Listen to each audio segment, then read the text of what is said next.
जितने भी लोग राजस्थान में टीचर बनना चाहते हैं, शिक्षक बनना चाहते हैं, उनके लिए बहुत ही बड़ी खुशखबरी है, क्योंकि राजस्थान में अब की बार 3225 पदों पर वैकेंसी आई है। 3200, ध्यान से सुनेंगे, 3225 पदों पर भर्ती आई है। और ये जो भर्ती है बस राजस्थान के लोग ही नहीं बल्कि ऑल ओवर इंडिया के लोग भर सकते हैं। ध्यान से सुनेंगे, एक एक चीज़ को स्टेप बाय स्टेप बताने वाले हैं। सबसे पहले तो ये समझ लीजिए कि जो भी मतलब ये भर्ती है ये 27 सब्जेक्ट पर आया है। ओके, और ये माध्यमिक शिक्षा विभाग के द्वारा है। ये तो हो गई काम की चीज़ है, लेकिन इससे भी बड़ी काम की चीज़ भी आगे हम लोग देखने वाले हैं। सबसे पहले ये आप लोग स्क्रीनशॉट ले लीजिए कि किस सब्जेक्ट में कितना मतलब सीट है, क्योंकि इसको बताने में बहुत ज़्यादा टाइम लगेगा। ओके, फिर नीचे में देखेंगे, ये यहाँ से भी ये ले लीजिए, और टोटल सीट यहाँ पर आपको दिख जाएगा कितना, 3225। ठीक है, और जो लोग नए हैं चैनल को सब्सक्राइब कर दीजिएगा। अब ये जान लीजिए कि यहाँ पर थोड़ा थोड़ा डिटेल में लिखा है क्या कि 1 से लेकर 12 तक, ध्यान से सुनेंगे, 1 से लेकर 12 तक और 14 से लेकर 16 तक के लिए। इसका मतलब ये हुआ कि ये वाला यानी कि 1 से लेकर 16 तक, यहाँ से लेकर आपको इस नंबर तक, ठीक है, जैसे हिंदी, इंग्लिश, संस्कृत, राजस्थानी, पंजाबी, उर्दू, यहाँ तक जो भी है मतलब मैथ तक, इसके लिए कौन सा शैक्षिक योग्यता होना चाहिए उसके बारे में यहाँ पर साफ साफ दिया है कि पोस्ट ग्रेजुएशन होना चाहिए, यानी कि पोस्ट ग्रेजुएट होना चाहिए, पीजी होना चाहिए, और जिस सब्जेक्ट से आप भरना चाहते हैं उसी सब्जेक्ट से आपका पोस्ट ग्रेजुएट होना चाहिए। ठीक है, अब देखिए 17 के लिए क्या दिया है कि आप जूलॉजी, बोटनी, माइक्रो बोटनी ये सब होना चाहिए। अब 17 में देख लीजिए यहाँ पर फटाफट क्या है, तो 17 में बायोलॉजी है, तो ये सारा सब्जेक्ट होना चाहिए। मतलब कुल मिलाकर बात ये समझिए, शॉर्टकट में ये समझिए कि जो भी सब्जेक्ट आप इधर में टीचर बनना चाहते हैं ना, उसी में आपका क्या होना चाहिए, पोस्ट ग्रेजुएट यानी पीजी होना चाहिए। ठीक है, इसके अलावे आपके पास और थोड़ा सा नीचे में देखेंगे, यही सब सारा चीज़ यहाँ पर लिखा हुआ है। ठीक है, तो इसके बारे में डिटेल में बताने की जरूरत नहीं, आप लोग समझ गए।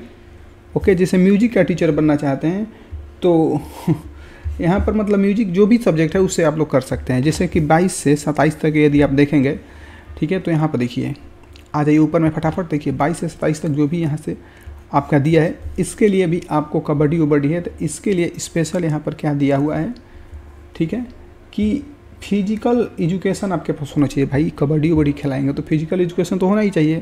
तो वही सारी चीज़ें, मतलब कुल मिलाकर इसमें जिस सब्जेक्ट में आपको टीचर बनना है उसके बारे में मतलब क्या बोल सकते हैं कि पीजी होना चाहिए, और बाकी सब हम बताइए दिए हैं। ठीक है, अब थोड़ा सा ये जान लीजिए कि मैट्रिक लेवल का, हाँ एक चीज़ और बोलेंगे कि यदि किसी स्टूडेंट को कोई दिक्कत होगी, नहीं समझ में आ रहा होगा, तो कमेंट करिएगा, फिर से वीडियो बना के बता देंगे। यानी कि सब्जेक्ट कॉम्बिनेशन को लेकर कौन सा सब्जेक्ट में मतलब कि क्या एजुकेशन होना चाहिए, क्वालिफिकेशन होना चाहिए तब। ठीक है, अब देखिए कि यहाँ पर 12वां मतलब लेवल 12 का आपको पेमेंट मिलने वाला है, ग्रेड पे 48 रुपया होगा, यानी कि बहुत बेहतरीन आपको सैलरी मिलेगा। उम्र की बात करेंगे तो 21 से 40 वर्ष तक आपका उम्र होना चाहिए। ठीक है, अब देखिए यहाँ पर लिखा है साफ साफ कि राजस्थान के अनुसूचित जनजाति पिछड़ा वर्ग के लिए 5 वर्ष का छूट मिला है। ठीक है, और राजस्थान के जो भी लोग हैं मतलब जिन लोगों को छूट मिलता है उनके लिए 10 वर्ष का है। किसके लिए, अति पिछड़ा और आर्थिक रूप से कमज़ोर महिला के लिए 10 वर्ष का है। सामान्य वर्ग की महिला के लिए, ठीक है, कितना मिलेगा, 5 वर्ष का छूट मिलेगा। ये बस राजस्थान की बात हो रहा है। ठीक है, यहाँ पर विधवा और छिन्नक यानी कि परित्यागता हो क्या चाहिए, मतलब जिन लोगों के विधवा मतलब जो लोग हैं उनके लिए कितना मिलेगा, कोई इसमें लिमिट नहीं है, कितना भी उम्र है आप लोग छूट ले सकते हैं। ठीक है, लेडीज़ की ये बारे में खास करके बात हो रहा है। अब थोड़ा सा और नीचे आते हैं तो मेन चीज़ों पर हम लोग बात करने वाले हैं। यहाँ पर पहले ये समझ लीजिए कि मतलब कि आपको सिलेक्शन होने के लिए किस चीज़ की ज़रूरत है भाई, तो सबसे पहले आपको एक एग्ज़ाम होगा, उसका रिजल्ट आएगा। ठीक है, उसमें नॉर्मलाइजेशन लगेगा और उसके बाद आपका मेरिट बन जाएगा। ओके, अब एक चीज़ और देखिए कि यहाँ पर 14/8 से लेकर 12/19 तक, ठीक है, आपको ऑनलाइन एप्लीकेशन भरना है। ये नोटिफिकेशन में साफ साफ लिखा है 14/8 से 12/9 तक आप रजिस्ट्रेशन कर सकते हैं, मतलब फॉर्म भर सकते हैं।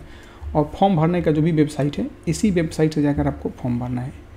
ठीक है, या ये वाला भी वेबसाइट आपको दिया है, 2 वेबसाइट से जाकर आप लोग फॉर्म भरेंगे। अगर इधर उधर का वेबसाइट यूज मत करिएगा, नहीं तो पैसा कट जाएगा, फॉर्म भी नहीं भरा पाएगा।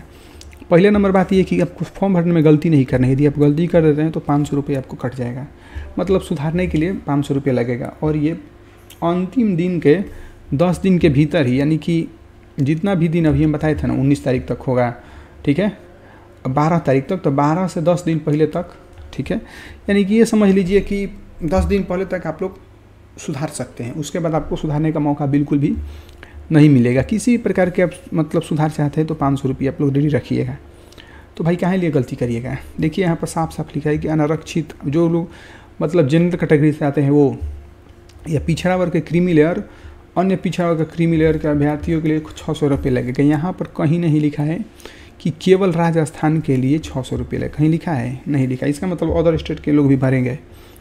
अनारक्षित वर्ग के लिए और नॉन क्रीमी लेयर पिछड़ा वर्ग के लिए 400 रुपये लगेगा। आर्थिक रूप से जो कमज़ोर है उनके लिए भी 400 रुपये लगेगा, और जो दिव्यांग है उनके लिए भी 400 रुपये लगेगा। ठीक है, यहाँ तक ये बात होगी। लेकिन एक चीज़ ये जान लीजिए कि जो भी एग्ज़ाम आपका होगा वो 450 नंबर का होगा। हम बार बार बोल रहे हैं कि नहीं समझ में आएगा तो कमेंट करिएगा। तो पहला जो मतलब 2 पेपर होगा, जो फर्स्ट पेपर होगा उसमें 150 नंबर का होगा, जो सेकेंड पेपर होगा उसमें 300 नंबर का होगा। जो पहला पेपर होगा उसमें 1.5 घंटा का समय मिलेगा आपको, और जो दूसरा पेपर होगा उसमें 3 घंटा का समय मिलेगा। ठीक है, निगेटिव मार्किंग होगा भाई, निगेटिव मार्किंग सही है, मतलब आप लोग आराम से क्वेश्चन बनाइएगा, नहीं तो गलती हो जाएगा। 1/3 आपको मिलने वाला है। ठीक है, यानी कि 1 नंबर, एक गलती पर 1/3 नंबर कट जाएगा। ठीक है, अब थोड़ा सा ये देख लीजिए, सिलेबस की बात हो गया। जनरल स्टडी से कौन कौन क्वेश्चन पूछेगा? राजस्थान से स्पेशल क्वेश्चन पूछने वाला है, इंडियन नेशनल मूवमेंट से क्वेश्चन पूछने वाला है। ठीक है, मैथ से क्वेश्चन पूछेगा, उसके अलावा रीजनिंग से भी क्वेश्चन रहेगा, हिंदी इंग्लिश भी रहेगा, करेंट अफेयर्स भी रहेगा, इंडियन पॉलिटी भी रहेगा, और ज्योग्राफी ऑफ राजस्थान भी रहेगा। इसके अलावा ये सारे सब्जेक्ट भी हैं। और पेपर 2 की यदि बात करेंगे तो ये सारा सब्जेक्ट है, आप लोग देख लीजिए फटाफट। ठीक है, इसके अलावा यदि हम लोग बात करें, इसमें 3 घंटा का होगा। ठीक है, सेम चीज़ है। ठीक ना, और कहीं से किसी स्टूडेंट को दिक्कत नहीं होनी, बार बार हम बोल रहे हैं। और भी नीचे आएंगे तो यहाँ से देखिए, ये एडमिट कार्ड के बारे में दिया है कि एडमिट कार्ड जब आएगा तो उसके बारे में क्या क्या होगा। तो अभी तो फॉर्म भरिए तब तो एडमिट कार्ड लगाया, तो इसके बारे में कुछ बताने से मेरे हिसाब से कोई फ़ायदा नहीं है। और नीचे में मिल जाता है राम निवास मेहता सचिव का सिग्नेचर। और इस प्रकार ये वीडियो समाप्त होता है। मिलते हैं किसी अन्य वीडियो में। Thank you.